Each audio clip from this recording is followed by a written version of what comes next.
بسم اللہ الرحمن الرحیم۔ کیا صحیح کیا غلط، سلسلہ نمبر 301، باب الربا یعنی سود کا بیان۔ از افادات حضرت مولانا مفتی اسامہ صاحب ڈنڈرولوی دامت برکاتہم العالیہ۔ آواز و پیشکش محمد شہزاد اورنگ آبادی۔ مسئلہ نمبر 901، غلط مسئلہ۔ سرسوں کو اس کے تیل کے عوض فروخت کرنا مطلقاً جائز نہیں، سود ہو جاتا ہے۔ صحیح مسئلہ، کسان نے جو سرسوں دکاندار کو تیل کے عوض دیا، اس میں موجود تیل دکاندار کے تیل سے کم اور دکاندار کا تیل زیادہ ہو تو یہ بیع جائز ہے۔ اس صورت میں دکاندار کا زائد تیل سرسوں کے چھلکے کے عوض ہو جائے گا، اور اگر دکاندار کا تیل کم ہو تو جائز نہیں، سود ہو جائے گا۔ یہی حکم چھلکے والے گیہوں اور ان کے آٹے کے تبادلے میں ہوگا۔ مسئلہ نمبر 902، غلط مسئلہ۔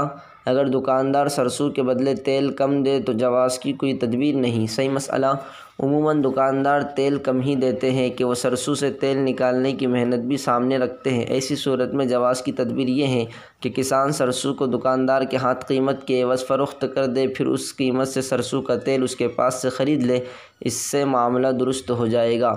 مسئلہ نمبر 903، غلط مسئلہ۔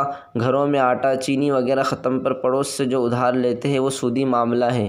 صحیح مسئلہ، یہ دراصل بیع نہیں کہ جس کی وجہ سے ربا صادقہ ہے، بلکہ قرض ہے، چنانچہ اس لین دین کے وقت بیع کا وہم و گمان بھی نہیں ہوتا۔ احسن الفتاویٰ میں ہے، اگر جنس لے کر وہی جنس واپس لینے کا معاملہ کیا ہو مگر بیع یا مبادلہ یا معاوضہ کے الفاظ نہیں کہیں تو یہ قرض ہے، خواہ قرض کا لفظ کہیں یا نہ کہیں، اور یہ بلا شبہ جائز ہے۔ فقط والسلام۔